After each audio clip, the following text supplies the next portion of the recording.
Good day. For today's discussion, we are going to talk about workplace of communication and its forms. Pleasantries, everyone. My name is Charmaine Ancada. For today's discussion, I will be discussing formal communication, lateral communication, phone conversations, and written communication.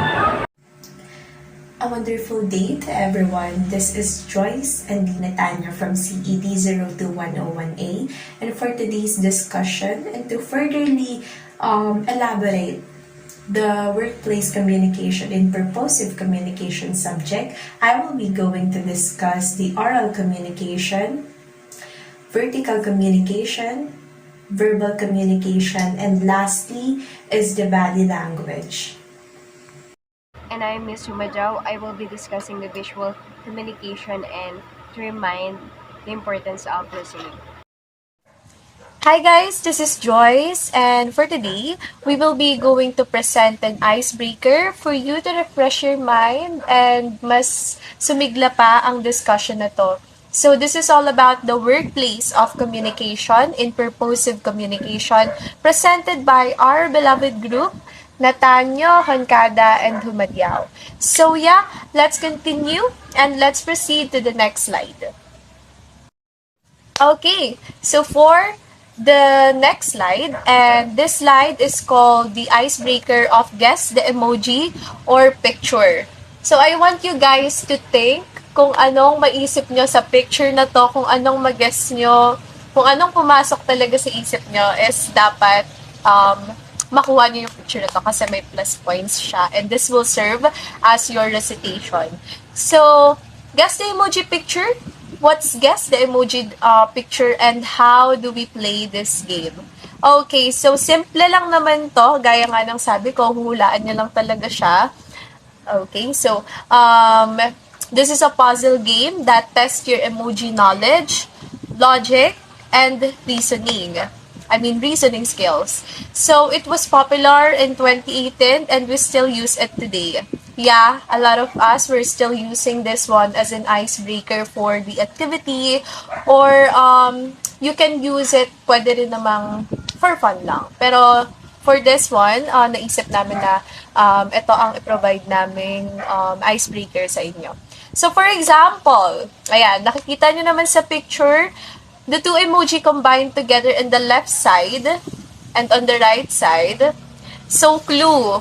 Para hindi tayo matagalan dito and mag-guess nyo agad siya, nagbigay na rin kami ng a little bit of clue, like one to two sentences. So, a person who bombed the YouTube by releasing the video called Ang Revelasyon or The Revelation. So, I know you all knew this, guys. Popular na issue siya for today. And siguro naman ay naiintindihan niyo ako. Siguro ay kilala niyo na siya. So, who is this? So, look at the picture. Merong wheel and merong babaeng pregnant. So, let's try to see if what's the answer. So, yeah, correct. The answer is wheel plus birth. So, that's how you play the game. Guess the emoji and picture challenge. So, Wilbert, isa ka bang ka-freshness? Ay, yeah, ka-freshness. Kasi, di ba, ang tawag ng sarili niya is freshness. So, are you a freshness or you're a different team? Okay, so hindi na natin patatagalin pa. For the next slide, that will be going to answered by my classmates. And they are the one that will going to answer the following questions, which is the prepared slide for the icebreaker. Let's start. And for the first one, guess what the first emoji plus the second emoji. So the clue is a location where people work, such as a factory or office. Guess what it is, anyone? Hi and hello, my name is Noemi Buenafa and I think the answer is workplace. Wow, what the energy, Miss Benefer. So let's see what is the correct answer, Miss Natanya. Correct. The answer is work plus place, a total of workplace in a word. Okay, so good job guys, good job, good job. Okay, for the second one, as we can see on the first emoji or the first picture is we can say it is a shoe. Plus, what is the other one, guys? So let's have the clue. The sharing of news and ideas between two or more person. What do you think is the answer? Mr. Guzman po, and I think the word for this is conversation. So, you are correct as well. The answer is converse, which is represented by shoe, and station, conversation. So, perfect. Good job, good job. Next. Number three. So, 4 plus small. What do you think is the answer? So, let's have the clue. Exchanging official information inside the same organization using set rules and channels for instant businesses, letter support, or the in communication. Yes, Miss Nanale, are you raising your hand? Okay, what is your answer? Miss Nanale po, and the answer to number 3 is formal. Awesome. So, the correct answer is 4 plus small is equals to formal. So, pag binasa mo siya formal, parang hindi nyo siya magigets, di ba? Pero that's the icebreaker of this game is to think logically and dapat may reasoning skills ka. So, yep. Let's continue. Good job, guys. Good job. Okay, this is your chance for the number 4. Those people who are not yet raising their hands, so please raise your hand so that you will have a point. So number 4 is we have on the screen, we have a checklist plus happy christening. Okay guys, what do you think is the correct answer? Anyone? Hi, I'm Joyce, and I think the answer for number 4 is listening.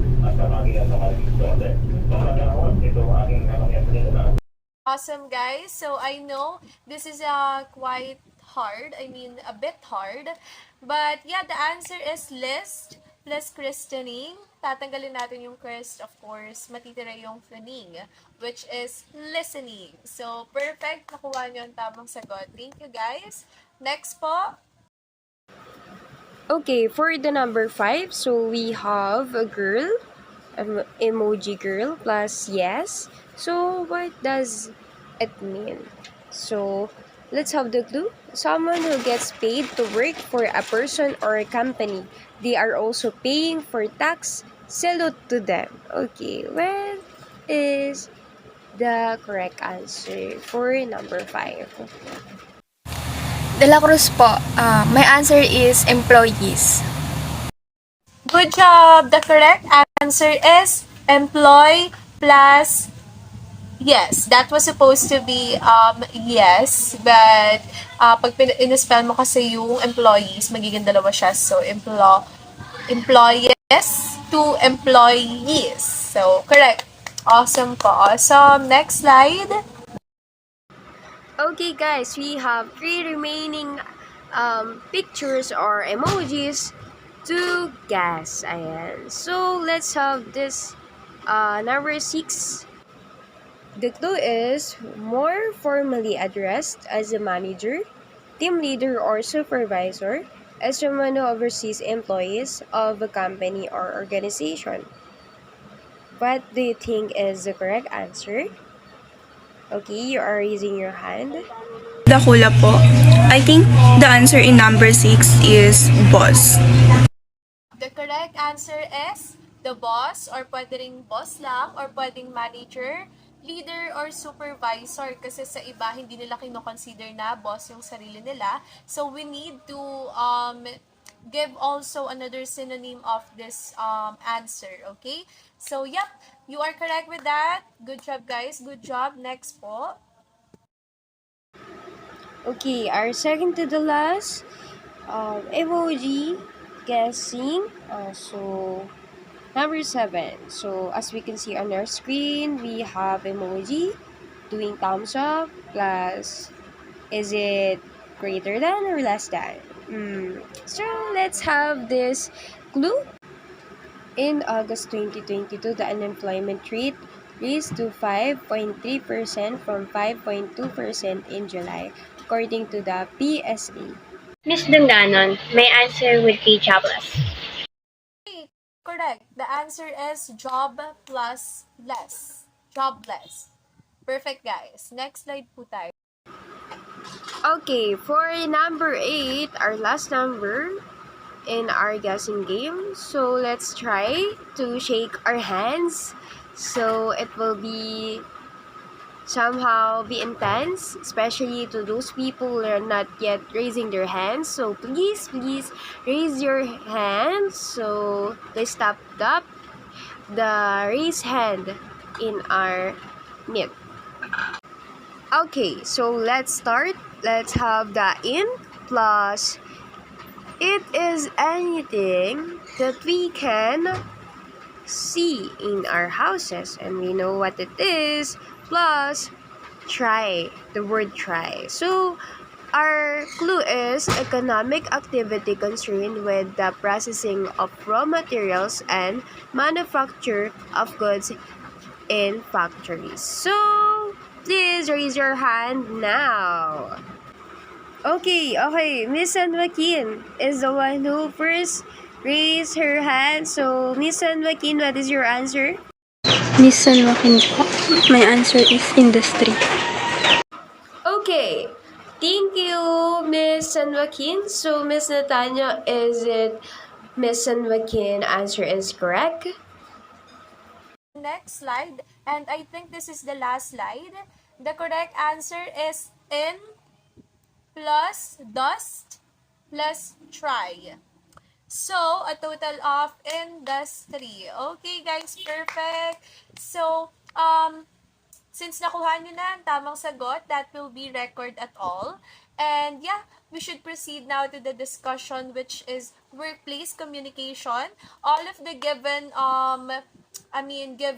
problem while ago, which is for the icebreaker, that is related to our topic for today. So I hope, guys, you will be gonna listen because it is crucial for us to know this lesson and it will serve as a knowledge for us. Okay, so let's proceed now. So bye-bye for now. Before we proceed to the main topic, let us first know what does workplace communication talks about. So basically, it talks about the different types of communication that takes place in a workplace. And when we look at the word workplace, where does it take place? We can surely think that it can happen on site, it can happen work from home, or even in any places where businesses, any types of businesses, works or jobs takes place. With that being said, let us now proceed to the first type of communication that takes place in a workplace. So we have formal communication. What is formal communication? Formal communication is another one of the different types of communication in the workplace, and it means exactly what it says. So what does it say? When you communicate formally, you communicate officially. What does it mean? Of course, when we communicate formally, that is a type of communication that official communication takes place. The purpose of formal communication is to get the information across in a professional business manner. So it means when we talk or when we communicate formally, that is the professional business manner that is being seen in that communication or conversation. Furthermore, this doesn't mean that you cannot be professional when you communicate. It is just there are no use of slang words, being too familiar or casual in the communication. So that is a different talk when we talk about having slang words or casual, being familiar, too familiar in the communication. That can be under the informal communication.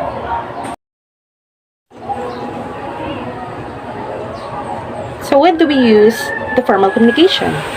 With time, you will hopefully build good relationships with your colleagues, your manager, or anyone you do business with regularly. However, there is still a place for formal communication, and it depends on which industry you work in. How often this will vary. As a guide, formal communication is good for the following situations. First one is when emailing anyone for the first time. particularly people outside your company and senior people inside. Second, when communicating specific types of information to your team you work in, how often this will vary. Third one is depending on your work industry when communicating with clients or stakeholders. The last one is when sending a follow-up email for a meeting or discussion to confirm what is being discussed.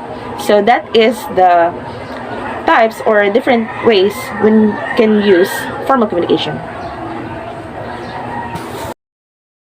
After knowing what formal communication is, let us now proceed to the next type of communication that takes place in the workplace.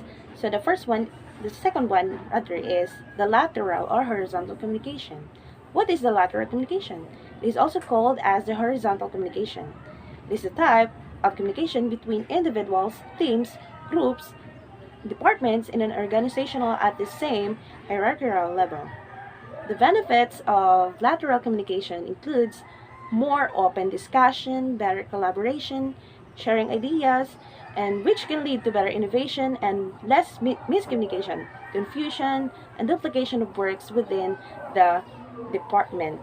So, that being said, we can infer that lateral communication is happening in a discussion or within a group in a same department or the same hierarchical level. In this type of communication, teams also have more opportunities to be involved in decision-making process or any disagreement or conflict can be also discussed and resolved quickly. The downside of this lateral communication is that it can show things down and decisions then have to be checked or approved by management first before being confirmed. So when do we use the lateral communication or the horizontal communication? There are countless situations where lateral communication is beneficial. Although you'll be using it often, some of the times when it comes to and it includes when you're working with your own project, with your teams, to share cross-functional knowledge, and when you want to resolve conflicts or agreement when it comes to the teams. So that is when we can use the lateral communication. As discussed, it is the discussion or it's like in the form of meetings within the teams, the department. That is where the lateral communication is used. The term oral communication denotes verbal exchanges. It comprises people communicating with one another, whether it be face-to-face or over the phone.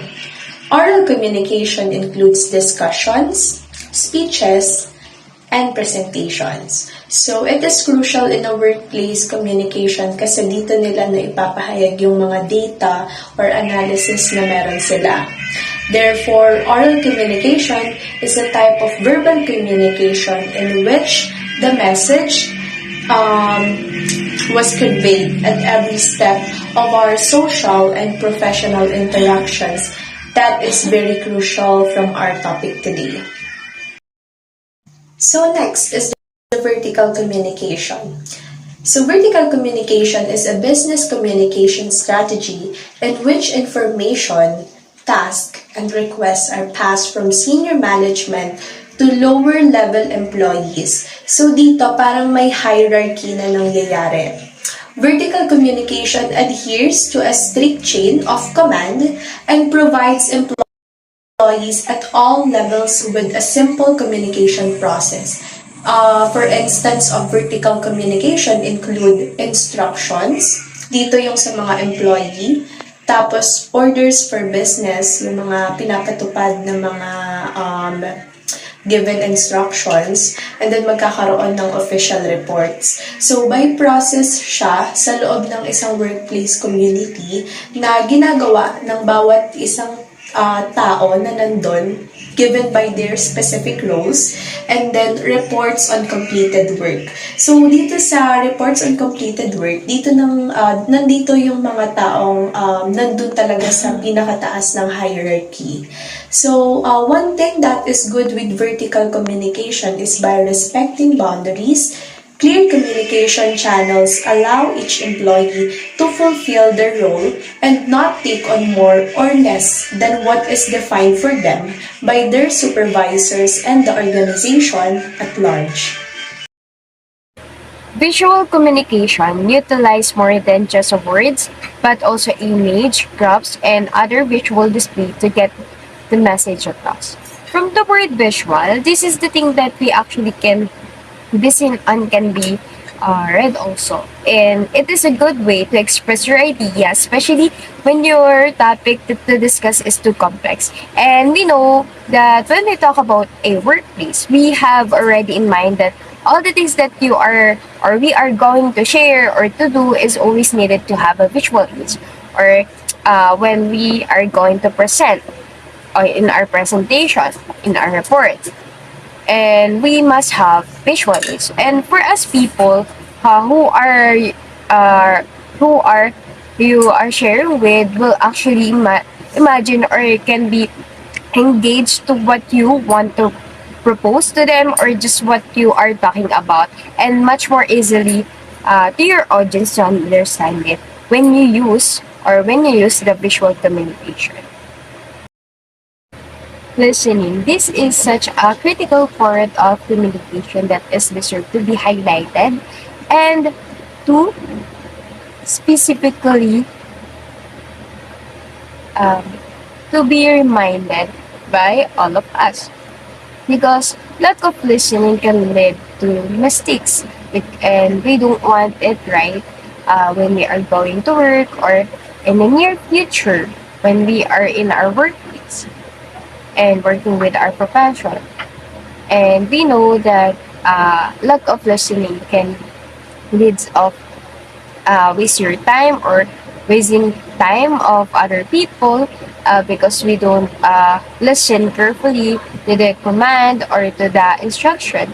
But in a worst scenario, it can lead to duplication of work, because listening is the most important part of communication in a workplace. And somehow, this is the key of unity inside of a company.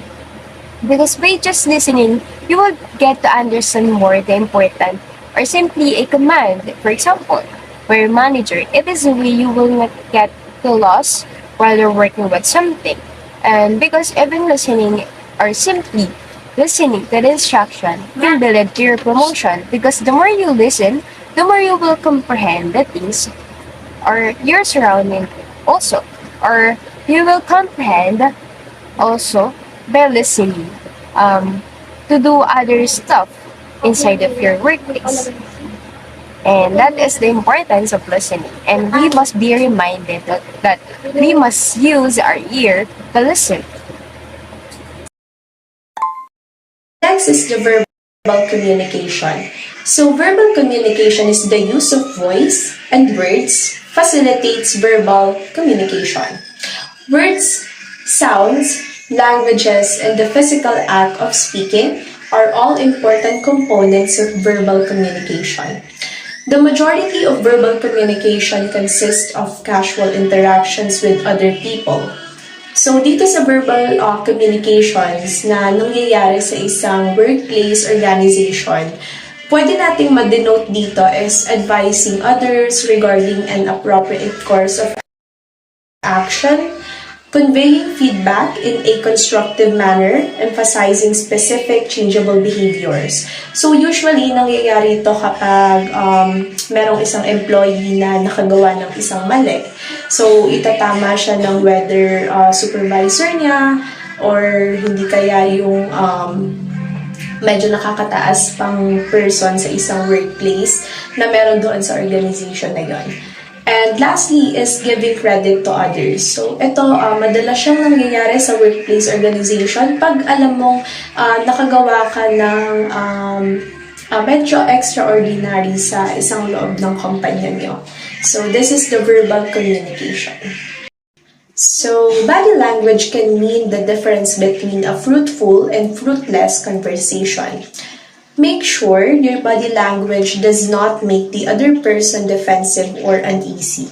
Sa isang workplace communication, napakahalaga ng body language kasi dito natin nakikita if yung natin is really inclined to what our mood are. So, Dito rin na eengganyo yung tao makinig sa'yo if you are in a good posture kasi body language can identify what person is going through with their day. So, a fruitful conversation is fueled by good body language. Positive body language can help you demonstrate your enthusiasm and commitment in your job, as well as your confidence, yes, friendliness, and sincerity. You are a team player in a workplace organization, and you should do everything possible to help yourself communicate to your team. Moving on, after discussing the different types of workplace communication, let us now proceed to its forms. So we have the first one, phone conversation. The use of phone is a common part of most every business day, and we can agree to that. Some people enjoy talking to their team members by phone, and others also dislike it so much so that they put it off until the last minute. Well, anyway, phone conversation spreads out the message throughout the state, country, or world. Hence, phone is a vital communication tool. Let us focus to that term, vital communication. It is a vital communication when we communicate.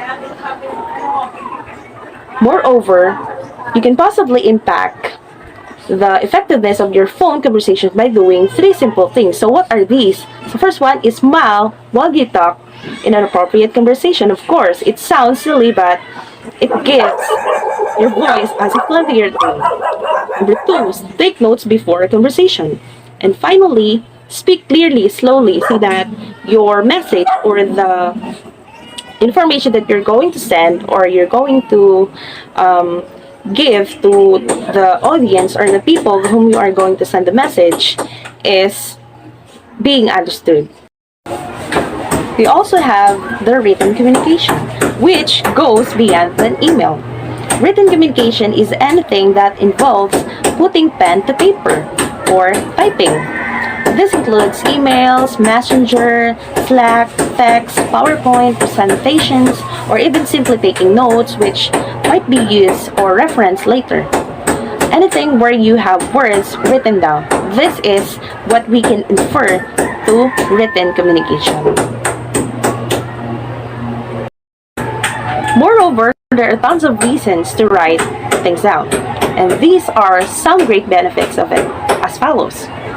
First one is, it's a great way to organize information since you can lay things out in a variety of visual ways. For example, by using bullet points and tables. Next one is, you can be clear and concise in a way that makes it easier to communicate more complex information. Third one is, written communication gives you something you refer back to. So you don't have to just rely on your memories. The last one is, since it leaves a paper trail, you will have some facts, and this can be used on a later use. After knowing the benefits of it, we can now infer that written communication is indeed important. So aside from the fact that it makes the communication process easier, it also makes your information or message in a concise or accurately more understandable to your readers or to your audience. After knowing the different benefits of written communication, let us now proceed where it is being used as follows. First one is to follow up on a voicemail.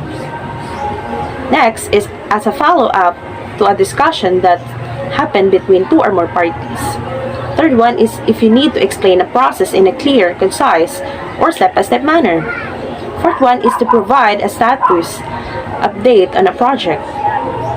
Next is to the dreaded resignation from a job. And last is to thank someone publicly or formally. So those are some of the things that written communication can be used. Once again, we are Group 6 and thank you so much for participating in our icebreaker and also listening in our discussion about workplace of communication and its forms. Thank you so much. We hope that you learned a lot.